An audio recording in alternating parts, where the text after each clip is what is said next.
Deixa eu já perguntar logo.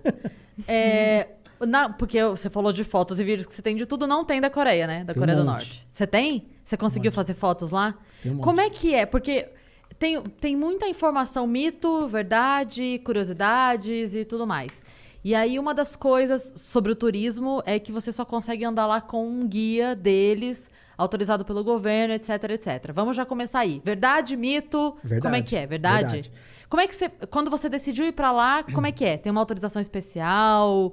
Como que funciona? Vamos do começo, né? Decidi. Que ano foi? Sou maluco. Não tinha nada pra fazer. Não tenho... Tem filhos? Não. Não tenho filhos e estou disposto a morrer. O que eu faço? Exato. Vou desafiar Vou aqui. no país mais fechado politicamente. Fiquei sabendo que eles estão querendo, né? Porque começou exatamente assim, né? Eu tava acompanhando o noticiário e tava aquela briga de Trump com Kim Jong-un na época que eles eram inimigos. Depois viraram super amigos. Mas na época que eles eram inimigos, tava aquela disputa de quem tinha um míssil maior, o botão maior. Você deve lembrar dessa briga besta. E assim, eu sou fascinado principalmente pela época da Guerra Fria, quando se fala de história.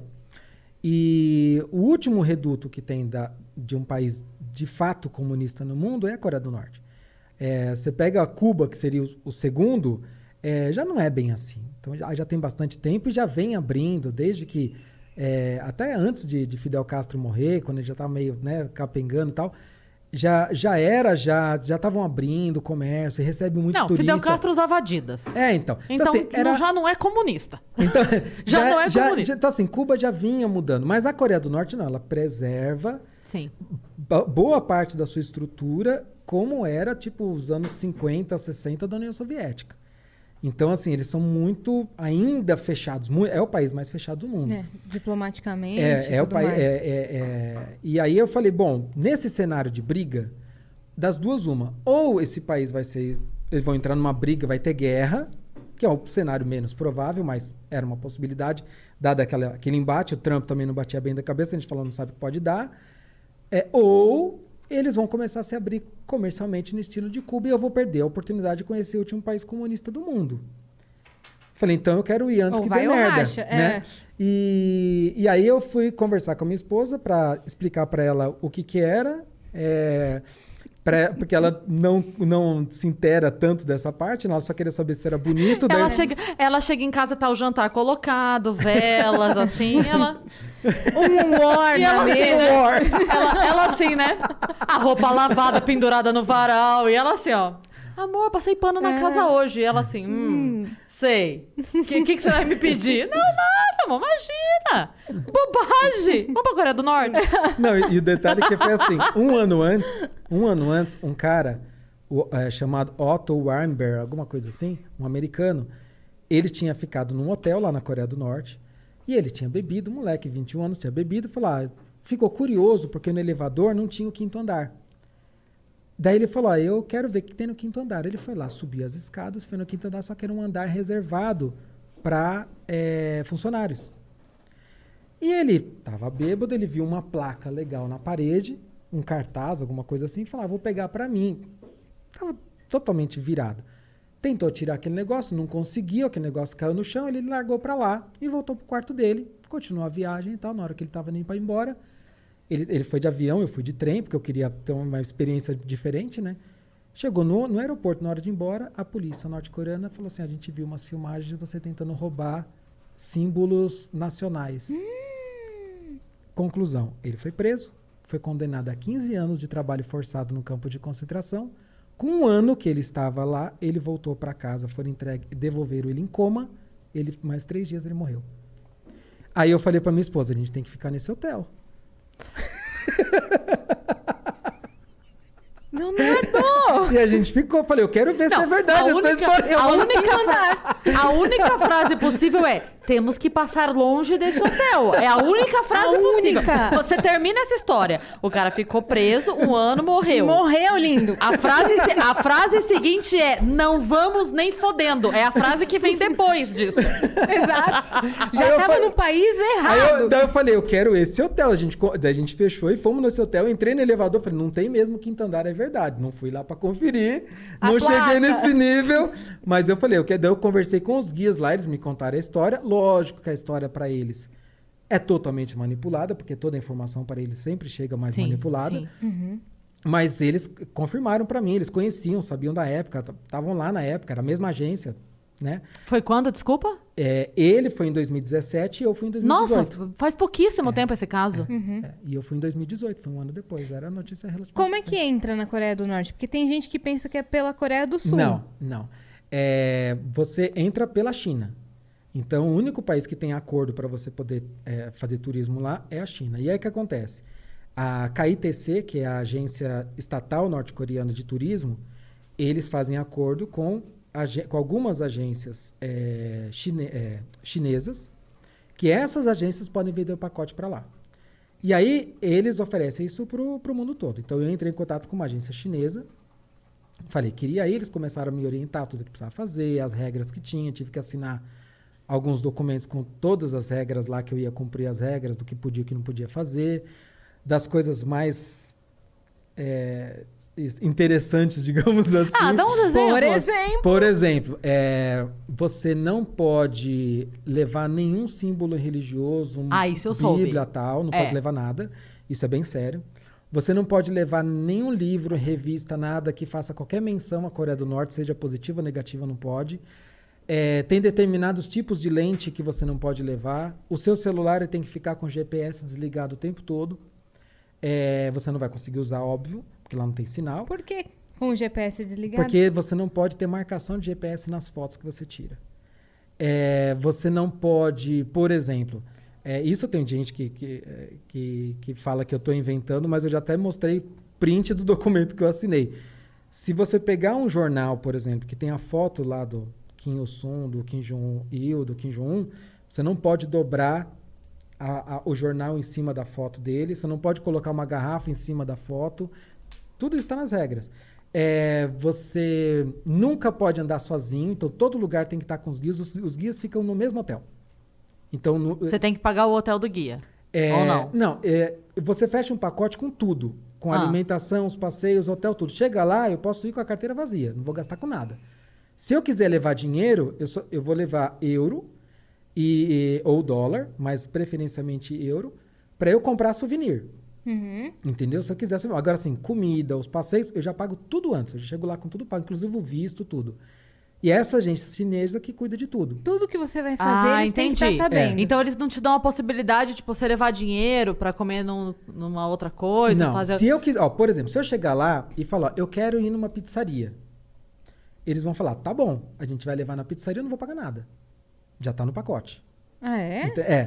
Então, assim, tudo tá pago antes, porque eu paguei pro Estado. Eu não paguei pra pizzaria, eu paguei pro Estado, então tá tudo pago. Então, eu vou lá e uso o que eu quiser, mas você faz um planejamento da viagem antes. Então, você escolhe os pontos que você vai ver. Isso funciona com vale? Eu quero tentar entender assim, porque a pizzaria tem um dono. Ou não tem o dono? Não tem um dono, é do Estado. Todo o comércio é do Estado? Tudo do Estado. Todos? Tudo do Estado. E eles que designam quem que vai trabalhar nesses comércios? Eles que vão definir, mas assim, hoje já existe um acordo que existe entre o Estado e um grupo que chama Donju, que se traduzir é algo como mestres do dinheiro, que são os capitalistas norte-coreanos. São aquelas pessoas que fazem dinheiro com a Coreia do Norte. E eles, de uma certa maneira, ajudam a alavancar os negócios da Coreia do Norte. Então, por exemplo, eles têm fábricas, ou dentro ou fora, mas normalmente fora da Coreia do Norte, que eles levam norte-coreanos para trabalhar nessas fábricas, pagam um salário pífio, mas que é muito melhor do que o salário que eles ganham no Estado, e com isso eles enriquecem muito. Então são milionários, são norte-coreanos de fato milionários. Caramba. Então, isso é o quê? 1%? Não chega a 1%. Nem chega a isso. Um grupinho. É um nada. Esses milionários. Você tem uma elite do país, que essa elite corresponde a mais ou menos uns 25%, mas não é uma elite necessariamente endinheirada. A gente está falando que a Coreia do Norte ela é dividida... Uma elite social, você diria? Uma elite social. De poder. Porque a Coreia do Norte ela é dividida em castas políticas. Então você, como na Índia, você tem as castas, né, os Dalits, aquelas coisas, do que é baseado na religião. Na Coreia do Norte é uma casta baseada em política. Então, só para explicar, até 1948 a Coreia era uma só. Era a Península Coreana. Quando teve logo depois do fim da Segunda Guerra, ainda ficou um tempinho, mas logo em seguida começou a Guerra Fria, porque tem toda uma... Estados Unidos vindo por baixo, a Rússia vindo por cima, dividiu a Coreia em dois. Tá. Norte e Sul. Então, eu tô encurtando muito a história, tá? Resumindo total. Resumindo muito. E aí, assim, quem era do Sul, as pessoas que moravam no Sul naturalmente não podiam ir mais para o Norte, e do Norte não podiam ir para o Sul. O Sul ficou capitalista, o Norte ficou comunista. E nessa época, aquelas pessoas que lutaram para proteger, digamos assim, lutaram do lado dos comunistas, se tornaram a elite do país. Todo mundo que antes era um comerciante, um fazendeiro, um pastor, alguma coisa assim, ou seja, que qualquer coisa que é dono de terras, tal, ele foi totalmente desapropriado, tudo que era dele passou para essa elite política. E eles foram enviados para uma montanha inóspita para viver no campo de concentração que existe até hoje. Então, assim, todo mundo que tinha algum tipo de influência, negócio e tal, virou a pior classe social da Coreia do Norte. O que aqui seria ao contrário, né? Quem tem um negócio bem sucedido está no topo da hierarquia. E eles são considerados hostis. Então, o nome da categoria, então, se fosse dividir essas castas da Coreia do Norte em 3 grupos, seriam a classe principal, a classe dominante, que seria a elite. Aí você tem os vacilantes, que são os neutros, e os hostis. Os hostis são esses que eles têm uma linhagem, um avô, um tio, alguma coisa. Nessa época, a gente está falando de 1948 e tal, em termos históricos, ontem, né? Que chama. Mas é que os asiáticos, de modo geral, e na Coreia do Norte isso é muito forte, eles levam a hereditariedade muito a sério. Então, eles acreditam que algum traço de personalidade seu, seja positivo ou negativo, ele passa de geração para geração até 3 gerações. Então, eles acreditam o seguinte: se você teve um vô que ele era fazendeiro, um capitalista, você tem uma inclinação capitalista. Então, você vai nascer já no campo de concentração, você tem que ficar fora da sociedade, porque você é um risco para o Estado socialista. Gente, parece uma utopia isso que ele está falando. Parece um mundo paralelo. O quê? Então, assim, hoje 30% da população, mais ou menos, é essa categoria de hostis. Não é pouca coisa. É extrema pobreza. São aqueles que vivem em trabalho forçado, extrema pobreza, aqueles que têm a pior vida possível. Então, esses vivem nas montanhas inóspitas, lugares muito... Então, tem... E contato zero com você. Zero, você nem viu, não. nem... Tá. Não, assim, é completamente fora, você não vê. Aí você vai ter um outro grupo, que são esses vacilantes, que corresponde a mais ou menos 45%, que são aqueles que, no seu histórico, nem tinha alguém que era capitalista ou o dono de terras, comerciante, e nem teve um general, um soldado, alguém que lutou na Guerra da Coreia, lutou na Guerra do Japão, ou que era comunista. Não tem nenhum desses dois. Ele só estava ali, só sou um cidadão e mais nada. Comendo pastel na feira, e, tipo, deu uma guerra, eu café tava com leite, aqui. não faz fazendo nem aqui? cheiro. São esses daí. Por que chama vacilantes? Porque o Estado permite, digamos assim, que ele vive em sociedade, mas acompanha e monitora tudo que ele faz. Porque ele pode dar um vacilo. Porque ele pode dar um vacilo. Ou seja, ele pode ter alguma inclinação capitalista ou, se não tão devota ao socialismo, que isso vai acender uma luzinha vermelha e a vida dele vai começar a ficar um pouquinho mais difícil. Então, isso vai começar a impactar no que ele pode comer, onde ele vai morar, se ele pode estudar ou não, que acesso seus filhos vão ter, vai começar a impactar. E aqueles que têm no seu histórico alguém que lutou ao lado de Kim Il-sung, por exemplo, na Guerra da Coreia, na Guerra do Japão, ou que era um comunista, tal, esses são a elite do país. Então, eles que vão poder, por exemplo, morar em Pyongyang, que é a cidade vitrine, é a capital. Capital, lá que então, você foi. Lá, na verdade, eu fui em 3 cidades lá.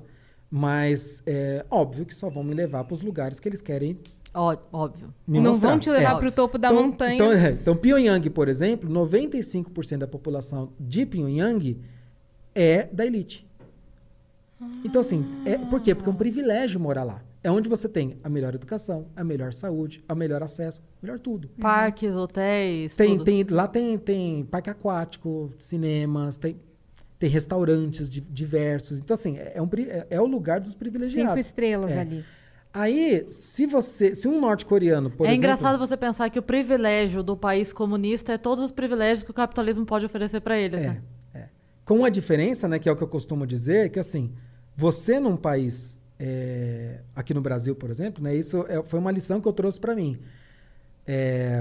Aqui você pode nascer numa favela, ter uma vida terrível, péssimo acesso à educação, uma família desestruturada.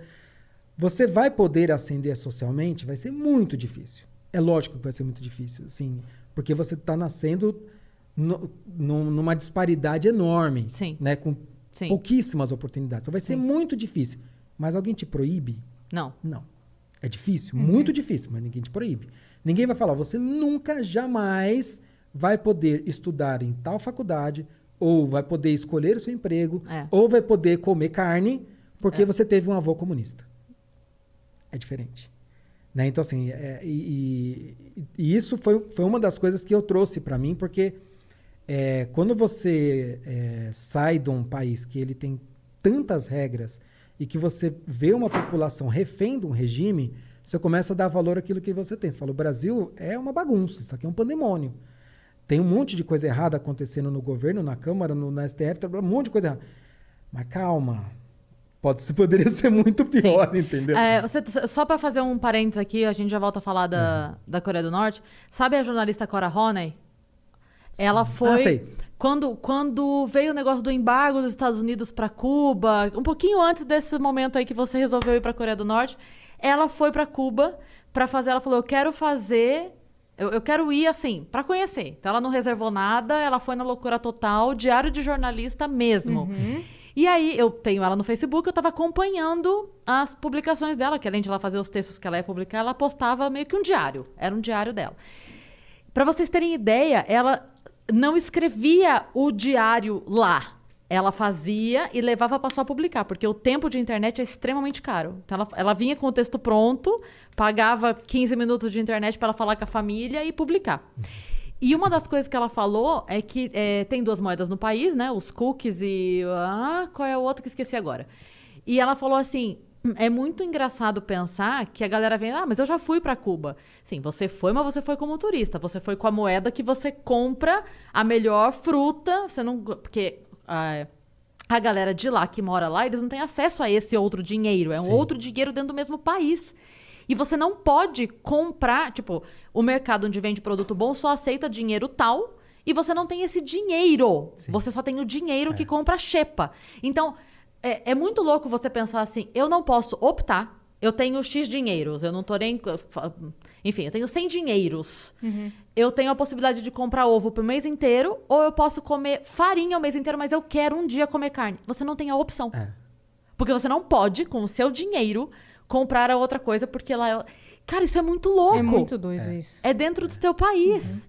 Mas enfim, voltando pra Coreia do Norte, só porque você falou de Cuba, e eu lembrei desse paralelo da Cora, que eu achei muito doido, assim. Falando que ela não tinha conexão, você não podia usar a internet lá, certo? Não, que eu trouxe, que você falou de dinheiro.